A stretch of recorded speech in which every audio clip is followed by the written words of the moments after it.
بسم اللہ الرحمن الرحیم۔ خوش آمدید میرے چینل پر۔ ناول کے اگلے حصے کی طرف چلتے ہیں۔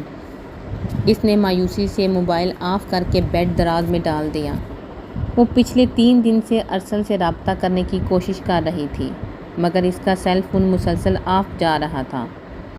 اس نے آخری دفعہ شاہم سے بہت روکھی انداز میں بات کی تھی اور بتایا تھا کہ وہ 4 دن کے لیے کہیں جا رہا ہے۔ شاہم نے بھی غصے میں آ کر اپنا فون بند کر دیا۔ اس کا کسی کام میں دل نہیں لگ رہا تھا۔ عجیب سے وہم اسے ستاتے رہے۔ ارسل کی ماما کا انکار وہ جانتی تھی۔ متضاد سوچوں سے اس کے اندر گھٹن بڑھنے لگی تو اس نے گھبرا کر کمرے کی کھڑکی کھول دی۔ نیچے لان کے منظر میں بیٹھے ماہم اور منصور بیٹھے تھے۔ ماہم اسے کچھ بتا رہی تھی، منصور اس کی بات پر ہمہ گوش تھا۔ منصور کو دیکھ کر اسے پھر سے ارسل یاد آنے لگا۔ ارسل جو بظاہر بہت لاابالی، کھلنڈرا شوق سا، ارسل اس کی ہر سیدھی بات کو توڑ موڑ کر اپنے مطلب کے جملے میں ڈھال لینے والا، بالکل اسی طرح اس کے چہرے پر نظریں گاڑے اور محبت سے اس کی گفتگو سنا کرتا۔ منصور دھیما سا مسکرا رہا تھا۔ اس کی نظریں ماہم کے چہرے کا گھیراؤ کیے ہوئے تھیں۔ پھر ماہم کے اٹھنے کے ساتھ ہی منصور بھی اٹھ کھڑا ہوا۔ وہ دونوں اندرونی حصے کی طرف آ رہے تھے جب منصور کو شرارت سوجی۔ وہ ماہم سے 2 قدم پیچھے تھا۔ اس نے گھاس پر پڑے پائپ کو بہت محتاط انداز سے اٹھایا اور اس کا رخ سیدھا ماہم کی پشت کی طرف موڑ دیا۔ ماہم بجلی کی سی سرعت سے پلٹی۔ وہ اس کے لیے بالکل تیار نہیں تھی۔ وہ اپنا بچاؤ کرنے کے ساتھ ساتھ منصور کو وارننگ بھی دے رہی تھی۔ پانی کے اس کھیل سے لطف اندوز ہوتی شاہم کو اپنا سارا دکھ بھول کر ان کے ساتھ لگ گئی۔ ماہم نے شیفون کی باریک ہاف سلیوز کی ساڑی پہن رکھی تھی۔ وہ پوری کی پوری اپنا بچاؤ کرتی منصور تک پہنچ گئی تھی۔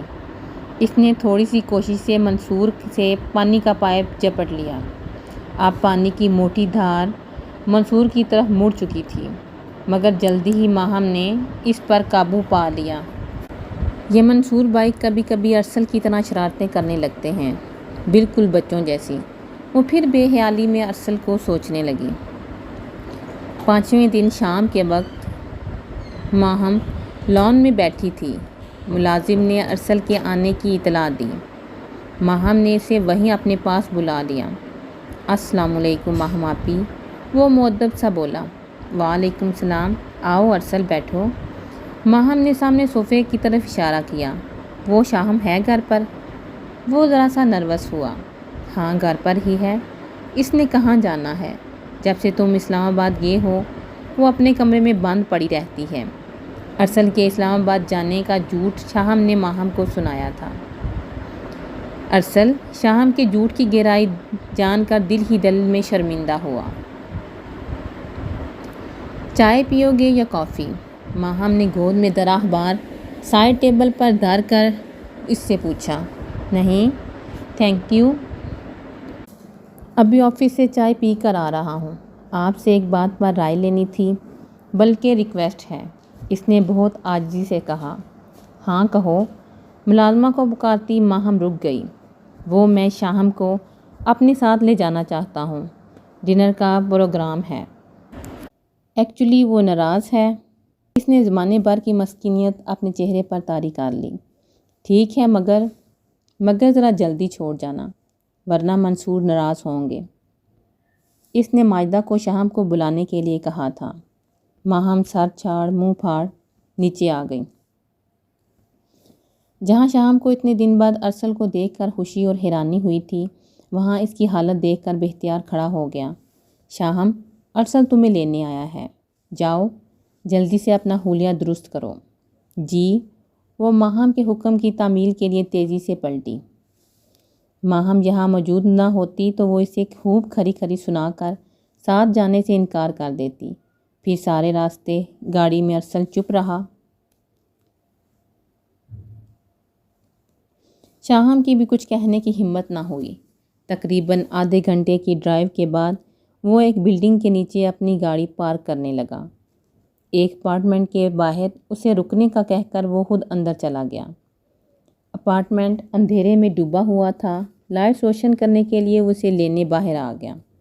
اب آؤ، اس نے بیرونی دروازہ کھول دیا۔ وہ جو 1.5 گھنٹے سے ارسل کی سنجیدگی سے شوشو پانچ میں مبتلا تھی آگے بڑھی۔ دروازے پر دھیرے سے قدم ڈرتے ہی وہ رک گئی۔ گلاب کی پتیوں کا ریڈ کارپٹ کافی اندر تک جا کر کمرے پر ختم ہوتا تھا۔ اسے یوں ہی کھڑا دیکھ کر ارسل نے اس کا ہاتھ تھام لیا اور ایک ہاتھ سے دروازہ بند کرتے ہوئے وہ اس کے ہمراہ بڑا دھیرج سے چلنے لگا۔ گلاب کی بھینی بھینی سی خوشبو چاروں اور پھیلی ہوئی تھی۔ ایک بہت مہنی خیز سی پراسرار خاموشی اس کے حواسوں پر چھائی ہوئی تھی۔ ارسل نے ہینڈل گھما کر کمرے کا دروازہ کھولا۔ کمرے کا منظر دیکھ کر وہ ساکت رہ گئی، جیسے ابھی یہاں کسی دلہن کے لیے سیج سجائی گئی ہو۔ انابی بیڈ شیٹ، انابی پردے اور انابی ہی رنگ کا قالین بچھا ہوا تھا۔ بیڈ کا سارا وسط گلاب کی پتیوں سے بھرا تھا۔ چھت سے بہت نازک خوبصورت سا کرسٹل کا فانوس لٹک رہا تھا۔ بیڈ کے اطراف میں باریک ریشم جیسا ریڈ کلر کا پردہ بہت اچھا تاثر دے رہا تھا۔ کمرے میں صرف کینڈل اسٹینڈ کی روشنی تھی۔ اس ٹھنڈی مدھم روشنی میں کمرہ کسی حیرت گدے کا ہی حصہ لگ رہا تھا۔ وہ سانس روک کے بت بنی کھڑی تھی۔ ارسل، وہ جیسے ٹرانس کی حالت میں بولی۔ ہوں، اس نے ہنکارا بھرا۔ واٹ از دس؟ یہ سب کا سب صرف تمہارے لیے ہے، وہ ایک جذب کے عالم میں بولا۔ ریڈ کڑھائی والی لانگ شرٹ، تنگ چوڑی دار پجامہ میں ہلکا سا سنگار کیے وہ مکمل طور پر اس کمرے میں سج کے بیٹھنے والی چیز لگ رہی تھی۔ اس کی بڑی آرزو تھی کہ جب شام اس کمرے میں آئے تو اس نے ریڈ کلر پہنا ہو۔ اب بس ایک چیز کی کمی ہے۔ کہاں گئی؟ Just 1 second. وہ اپنے پینٹ کی جیبیں ٹٹول کے تلاشی لے رہا تھا۔ مل گئی۔ اس نے گولڈن کلر کا کیس نکالا تھا، پھر اس کے بائیں ہاتھ کی تیسری انگلی میں ڈائمنڈ رنگ بڑی محبت سے پہنا دی۔ یہ کس لیے؟ اس نے اپنی خوشی کو چھپاتے ہوئے ارسل کی محویت توڑ دی۔ جہاں تک میری معلومات ہے، منہ دکھائی کا تحفہ دیا جاتا ہے۔ اپنے نچلے ہونٹ کا بایاں کونا دانتوں تلے دبائے اس کی آنکھوں میں شرارت کی جھلک تھی۔ ارسل، تم؟ اسے مارنے کے لیے آنکھیں نکال کر اس نے بازو اٹھایا، مگر پہلی دفعہ اسے سچ مچ حیا آ گئی۔ میں ناراض تھی تم سے بہت زیادہ، شاہم نے یاد آنے پر اسے بتایا۔ ہم نہ ہوں گے تو کون منائے گا تمہیں؟ یہ بری بات ہے، ہر بات پر روٹھا نہ کرو۔ مدھم لہجہ کی سرگوشی اسے مدہوش کیے دے رہی تھی۔ ارسل، تم یہاں کیوں شفٹ ہو گئے ہو؟ اس نے ماحول کے فسو کو کم کرنے کا موضوع بدل دیا۔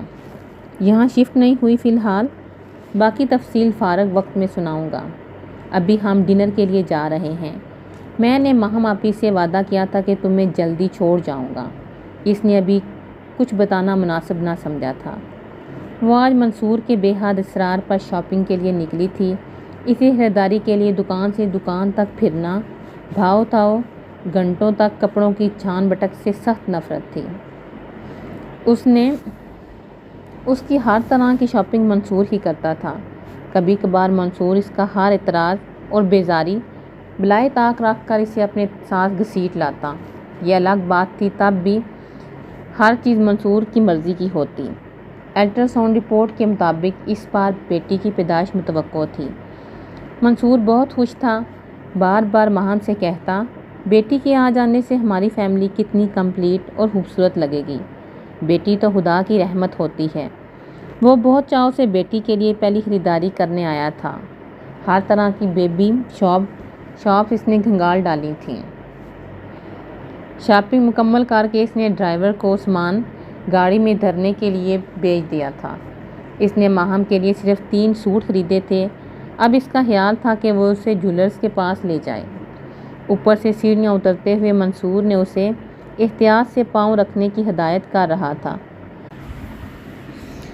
جب اچانک ماہم کی نظر تھوڑی دور واچ شاپ میں کھڑے وجود پر پڑتے ہی ٹھہر سی گئی۔ وہ منصور کے سہارے آخری سیڑھی اتر تو گئی مگر اس سے ایک قدم چلنے کی ہمت نہ رہی۔ اسی لمحے وہ لاپرواہ سا شخص جو ادھر ادھر دیکھ رہا تھا، اس کی نظریں ماہم کی نظروں سے جا ملیں۔ اس کی آنکھوں میں وہی چمک اور چہرے پر تاثرات ابھرے جو ماہم کے تھے۔ چلو بھی ماہی، رک کیوں گئی؟ منصور نے اس کا ہاتھ پکڑ کر ہلایا۔ اس کا سکوت یکدم ٹوٹا۔ منصور گھر چلیں پلیز، اس نے التجائیہ کہا۔ ہاں چلتے ہیں، بس تمہیں جولری دلوا دوں۔ منصور اس کی حالت سے بے خبر۔ نہیں منصور، میرا دل گھبرا رہا ہے، میں ٹھیک نہیں ہوں۔ اس نے اپنے گرتے ہوئے وجود کو سنبھالنے کے لیے منصور کا بازو مضبوطی سے پکڑ لیا۔ اس کی رنگت لمحوں میں متغیر ہو گئی تھی۔ اچھا، دھیان سے۔ اس نے منصور کے ساتھ ہی دھندلی سی آخری نگاہ اس پہ ڈالی جو ابھی تک وہیں کھڑا تھا۔ وہ بہت ریش ڈرائیونگ کر کے گھر پہنچا تھا۔ اس نے 2-3 بار ماہم سے کہا کہ ڈاکٹر کے پاس چلتے ہیں، مگر اس نے سختی سے انکار کر دیا۔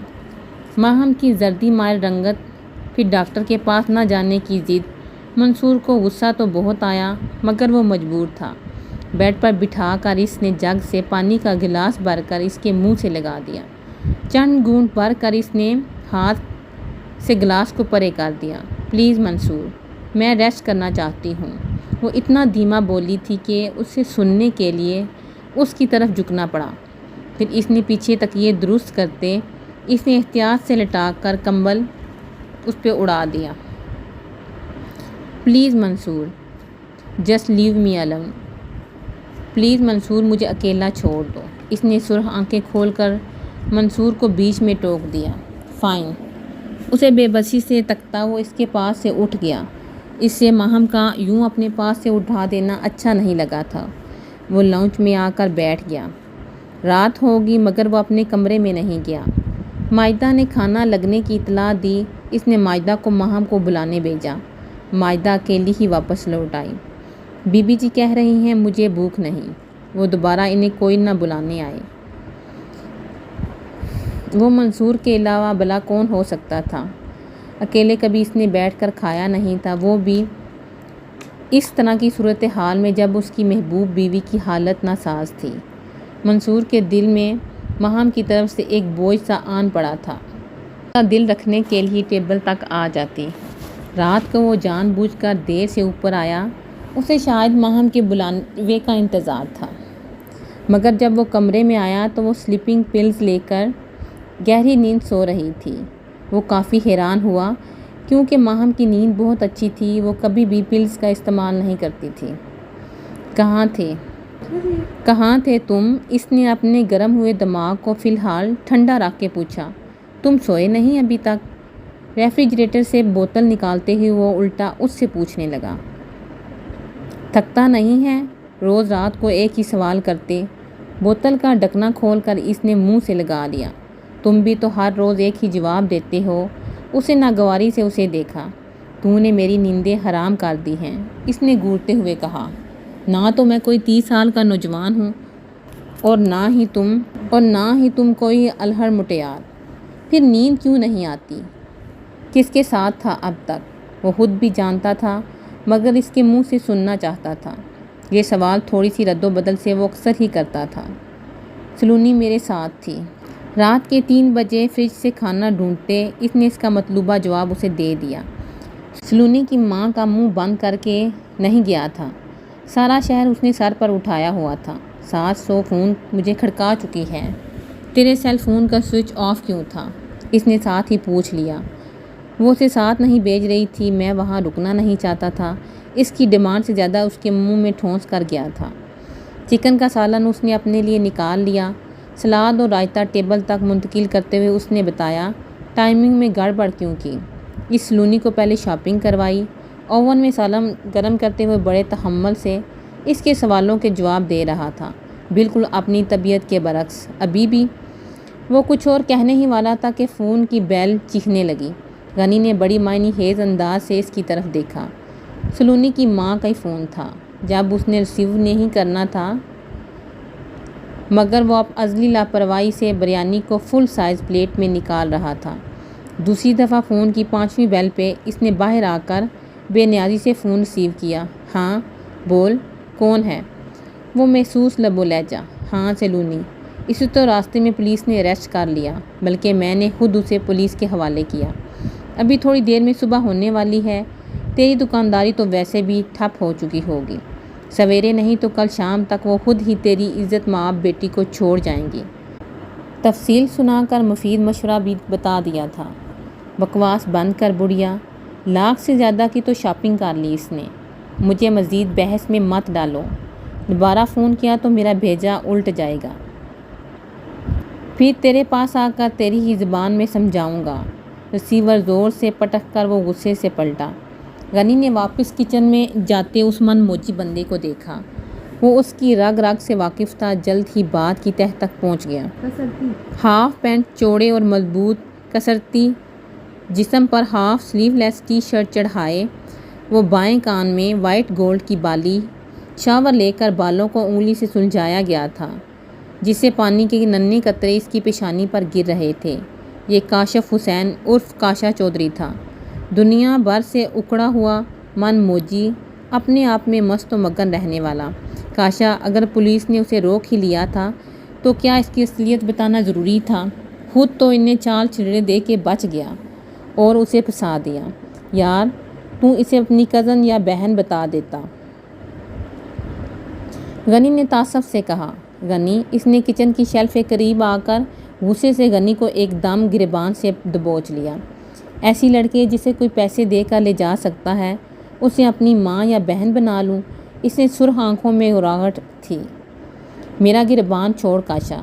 غنی نے اپنا گریبان دبوچے اس کے دونوں ہاتھوں کو پر دباؤ بڑھا دیا۔ اس نے جھٹکے سے اپنے ہاتھ ہٹا لیے۔ 7 سال سے تم کاشا کو نہیں سمجھ سکے۔ وہ کرسی گھسیٹ کر بیٹھ گیا۔ پی کر میں آیا ہوں، مدہوش تم لگ رہے ہو۔ نفی میں سر ہلا کر اس نے اطمینان سے کھانا کھانا شروع کر دیا۔ اب میرا منہ نہ دیکھ، بیٹھ کھا لے تو بھی۔ اس بار بت بنے کھڑے غنی کو اس نے دعوت دی۔ تھینک یو، میں کھا چکا ہوں، وہ چبا چبا کر بولا۔ یوں مسکینوں کی طرح کھڑا نہ ہو، جا میرے لیے 1 کپ چائے بنا دے، اس نے غنی کو پچکارا۔ غنی چپ چاپ اس کے لیے چائے کا کپ بنا دیا۔ وہ کھانا ختم کر چکا تو برتن اٹھا کر سنک میں ڈال دیے۔ وہ اپنے کمرے میں داخل ہوتے دروازے میں کھڑا ہو گیا۔ غنی، آج مارکیٹ میں میں نے ماہم کو دیکھا۔ اتنا کہہ کر اس نے کھٹاک سے دروازہ بند کر دیا۔ غنی اس کے الفاظ پر غور کرتا رہ گیا۔ اس کے آفس جانے تک وہ نیند میں تھی۔ وہ تیار ہو کر آفس کے لیے نکل گیا۔ 11:30 بجے وہ ناشتے کے لیے آیا تو ماہم نہ صرف اٹھ گئی تھی بلکہ گمسم سی چائے پی رہی تھی۔ منصور نے بہت غور سے اسے دیکھا۔ ایک ہی رات میں اس کی آنکھوں کے نیچے مدھم سے ہلکے پڑ گئے تھے، آنکھوں میں ہلکی ہلکی سرخی ابھی تک تھی، چہرہ بہت ہی ڈل ہو رہا تھا۔ کیا بات ہے ماہم؟ اس نے اس کا ہاتھ اپنے ہاتھوں میں لے لیا۔ کچھ نہیں، اس نے نظریں جھکا دیں یا چرا لیں، وہ جان نہ پایا۔ تم اچھی بلی تھی، شاپنگ کے دوران بہت فریش تھے، پھر اچانک کیا ہو گیا تھا؟ منصور نے بغور اسے دیکھتے ہوئے کہا۔ 1 سیکنڈ کے لیے وہ بنجلا کے رہ گئی۔ کوئی پرابلم نہیں ہے منصور، اس نے غیر محسوس انداز سے اپنا ہاتھ چھڑا لیا۔ میں ہمیشہ شاپنگ کرنے سے گھبراتی ہوں، تم نے اتنا اصرار کیا تو میں چلی گئی۔ اس نے بکھلا کر وضاحت دی۔ اب بریک فاسٹ لے منصور، میں روم میں جا رہی ہوں۔ وہ اسے کنی کتراتی اٹھ کر چلی گئی۔ تو تم کہتی ہو کچھ خاص نہیں؟ اپنے برابر ماہم کو خالی جگہ دیکھ کر وہ بڑبڑایا۔ اتنے سال سے جو اس کے اندر چور چھپا بیٹھا تھا، وہ مارکیٹ میں کاشا کو دیکھتے ہی نمودار ہو گیا تھا۔ وہ اپنے منصور سے شادی والے روز اپنا ماضی دفن کر چکی تھی، وہ ماضی جو نظر انداز کرنے کے باوجود ہمیشہ اس کے سنگ رہا تھا۔ اگر وہ اپنے ماضی کو بھول چکی تھی تو منصور کے ساتھ اس کے اکھڑے اور قدرے لاتعلق رویے کی وجہ کیا تھی؟ منصور کی محبت وہ اپنا حق سمجھ کر وصول کرتی، جہاں دینے کی باری آتی وہ خود سے بیزاری بے حسی کا ہول چڑھا لیتی تھی۔ منصور کے حصے میں بیزاری، اکتاہٹ اور کی حد دڑمی ہی آتی۔ یہ سب کرنے میں خود کو حق بجانب سمجھتی تھی۔ گزرے کال سے وابستہ اس شخص سے اس کی رفاقت محض 2 برس کی تھی۔ منصور کے ساتھ کو 5 سال ہونے کو آئے تھے۔ منصور اس کے شوہر بچوں کا باپ، اس کا سائبان، اس کی عزت کا محافظ تھا۔ اس کی عقل یہ تسلیم کرنے سے قاصر تھی۔ اس نے آنکھیں بند کر کے ذہن کو سونے پر آمادہ کرنا چاہا، پھر تھوڑی دیر بعد بے چینی سے آنکھیں کھول دیں۔ منصور کو تکنے لگی جو سو رہا تھا۔ منصور کا بازو ابھی بھی اس کے سر کے نیچے تھا۔ اس نے بہت آہستگی سے اپنا سر اٹھا کر منصور کا بازو نیچے سے نکال لیا اور اپنی جگہ پہ تکیہ درست کر لیا۔ کروٹ کے بال لیٹ گئی۔ بیڈ شیٹ پر آڑی ترچھی لکیریں کھینچتے ہوئے اس کی نظروں کے سامنے کسی کا چہرہ تھا۔ پچھلے 3 دن سے وہ اذیت سے گزرتی رہی تھی۔ جو ہو چکا وہ اسے یاد نہیں کرنا چاہتی تھی۔ جو تھا اس کے پاس، اس کے ساتھ رہنے میں بھی اسے دشواری ہوتی تھی۔ وہ جھٹکے سے اٹھ بیٹھی، رخ موڑ کر منصور کے دیکھا جو کافی دیر اس بے خبر کو تکے گئی۔ میں بے وفا نہیں ہوں مگر تم سے وفا نہ کر سکی۔ اس نے دل ہی دل میں اسے مخاطب کیا۔ تکیے پاس ذرا موبائل اٹھایا، احتیاط سے چلتی ہوئی ٹی وی لاؤنج میں آ گئی۔ ہلکی سی روشنی میں وہ صوفے میں دھنس کر اسی لینڈ لائن نمبر کو یاد کرنے لگی جو بھی اس کی فون بک کا اکلوتا نمبر ہوتا تھا، جو اتنا عرصہ گزرنے پر بھی اسے یاد تھا۔ بیل ہو رہی تھی مگر کوئی کال ریسیو نہیں کر رہا تھا۔ اس نے دوبارہ کوشش کی۔ وہ رات کو اپنے بیڈ روم فون سیٹ کا پلگ نکال کر سوتا تھا۔ اس رات اسے یاد نہیں تھا۔ بجتی گھنٹی نے اس کی نیند خراب کر دی تھی۔ منہ پر تکیہ رکھا، اس نے پرے ہٹایا اور سرخ ہوتی آنکھوں سے فون کو گورا۔ حواس تو بیدار ہو چکے تھے۔ اندھے منہ لیٹے اس نے کال ریسیو کی۔ ہیلو۔ اس کی آواز میں کھا جانے والی گراہٹ تھی۔ دوسری طرف مکمل سکوت چھا گیا۔ الفاظ اس کے حلق میں پھنس گئے۔ ہیلو۔ وہ اب کافی سختی سے بولا۔ اب بھی اگر جواب نہ ملتا تو گالیوں کا طوفان اگلنے والا تھا۔ ہیلو۔ خاموش گھر میں اس کی مدھم سی آواز دل کی دھڑکنوں کو منتشر کر گئی۔ کاشا کی آنکھیں اس ڈری سہمی ہیلو پر کھل گئیں۔ اس کی یادداشت بہت اچھی تھی۔ اس یادداشت نے تو اب تک خوار کر رکھا تھا۔ وہ پہچان گیا۔ اسے خود بھی اس کی کال کا شدت سے انتظار تھا۔ ماہم، اس نام کو لیتے ہی وہ سیدھا ہو گیا۔ ابھی تلک یاد ہے تمہیں؟ اس کے منہ سے اپنا نام سنتے ہی اس کی آنکھوں میں بولی ہی کب ہو، اس نے گمگیر لہجے میں کہا۔ ٹھیک ہو، اس کے اقرار نے اسے حوصلہ دیا۔ یہ احساس بہت پرسکون کر دینے والا ہوتا ہے کہ جن کے لیے ہم بے چین ہیں، چین انہیں بھی نہیں۔ ہاں تقریباً۔ And you? کاشا کے لہجہ میں آپ نرمی گلتی چاہ رہی تھی، ورنہ کاشا کے نیند خراب کرنے والے کی شامت بہت بری آتی تھی۔ چھوڑو میری، تمہیں ہی تو نہیں چھوڑ سکتا۔ ماہم کے اندر کا قفل ٹوٹ گیا۔ اس کے خود پر بٹھائے گئے سارے پہرے اٹھ گئے۔ مل سکتے ہو؟ کاشا کے ایک جملے نے اس سے کتنا بڑا فیصلہ کروا دیا۔ اس اقدام کی وجہ وہ سمجھنا نہیں چاہتی تھی۔ ارسل، میں کبھی کبھی سوچتی ہوں کہ میں جانتا ہوں تم کبھی کبھی ہی سوچتی ہو۔ اس کی اچکی بات کو اپنے مطلب میں ڈالتے ہوئے اس نے ہی پر زور دیا۔ تم کہاں کے مفکر، فلاسفر ہو، میں ان پڑھ، جاہل، عقل سے پیدل۔ وہ چڑھ کر بولی۔ شکر ہے۔ اس نے دونوں ہاتھ اٹھا کر شکر ادا کیا۔ میں تو سمجھتا تھا کہ مجھے حقیقت سے روشناس کروانا پڑے گا، مگر تھینکس گاڈ تم خود ہی اپنا ٹیلنٹ جانتی ہو۔ اس نے امین کے انداز میں ہاتھ منہ پر پھیرے۔ اگر مجھ میں اتنی ہی خامیاں نظر آتی ہیں تو ڈھونڈ لو کوئی اپنی جیسی خوبیوں سے پر۔ میں چلتی ہوں۔ ہاں جاؤ، ڈھونڈ لوں گا۔ تم جیسی 1000 ملیں گی۔ ارسل نے اپنا نچلا ہونٹ دانت میں دبا کر اپنی آواز میں روب پیدا کیا۔ شاہم نے سب سے بڑا اور وزنی فلور کشن اٹھایا، اس کی کمر پر پوری طاقت سے مار دیا۔ ہائے اللہ، میں مر گیا۔ ہائے بابا جانی۔ وہ منہ کے بال صوفے پر گر کر زور زور سے چیخنے لگا۔ چلاؤ مرو، میں جا رہی ہوں۔ اس کے وویلا کی پرواہ کیے بغیر وہ دروازے کی طرف بڑھی۔ ہائے، میری ریڑھ کی ہڈی کے سارے مہرے ہل گئے۔ میرا نچلا دڑ بیکار ہو گیا۔ اسے باہر جاتا دیکھ کر اس نے اور اونچی اور دردناک آواز میں پکے بینڈ ڈالنا شروع کر دیے۔ شام جیسی کمزور دل اور معصوم لڑکی ارسل کے درد کو کیسے نظر انداز کر دیتی۔ دبے دبے قدموں چلتی اس کے قریب آ بیٹھی، جو اب صوفے سے قلین پر گرا ہوا تھا۔ ارسل کیا ہوا؟ اس کا بازو ہلاتے اس کے اندر خوف سا بھر گیا۔ کوئی ہے جو اس قاتل حسینہ کی معصومیت کو دیکھے؟ مارتی بھی خود ہے، پھر پوچھتی بھی خود ہے۔ وہ ابھی بھی باز نہیں آ رہا تھا۔ شاہم کا دل ڈوبتا جا رہا تھا۔ اب ٹکر ٹکر کیا تکے جا رہی ہو؟ مجھے پکڑ کر سیدھا کرو، میرا موبائل پکڑاؤ۔ شاہم نے اس کا حکم بجا لانے میں ایک لمحے کی بھی تاخیر نہ کی۔ وہ ایڑیوں تک زور لگا کر اسے بمشکل سیدھا ہوا۔ وہ ریک میں پڑا موبائل اٹھا کر اسے پکڑا دیا۔ موبائل تھامتے ہی وہ نمبر ڈائل کرنے لگا۔ کسے فون کر رہے ہو؟ اس کی اتنی عزت شاہم سے ہضم نہیں ہوئی تھی۔ پولیس کو۔ ابھی جیل بھجواتا ہوں تمہیں۔ یہاں کا ایڈریس اور تمہارے اس جارحانہ اقدام قتل کے متعلق بتاؤں گا۔ دیکھنا لیڈیز پولیس کیسے تمہاری چترول کرتی ہیں۔ وہ بولتا جا رہا تھا اور شاہم کا ہون خشک ہو رہا تھا۔ قسم لے لو ارسل، میں نے جان بوجھ کر اتنی زور سے نہیں مارا۔ اس نے ارسل سے موبائل چھین لیا۔ ارسل کی ایکٹنگ اتنی زبردست تھی، وہ خوف اور پریشانی سے جان نہ پائی تھی۔ ادھر دو موبائل، سب سمجھاتا ہوں میں۔ سیدھی ٹارگٹ کلنگ۔ جوان مرد کے گھر میں دن دہاڑے گھس کر اسے مارنے کی کوشش کے بعد اسی کمر توڑ معاشرے کا بوجھ بنا دیا۔ وہ پھر نمبر ڈائل کرنے لگا۔ تم خود جو چاہو مجھے سزا دے لو، مگر اس کی آنکھوں میں آنسو آ گئے۔ وہ منت کے انداز میں سر جھکائے ہونٹ کاٹنے لگی۔ ارسل کی ساری شوخیاں اس کی آنسو تک ہی تھیں۔ نہیں، رو مت۔ میرے تم سے پرانے مراسم ہیں، ان کو مد نظر رکھتے ہوئے میں تمہاری سزا میں تخفیف کروا سکتا ہوں۔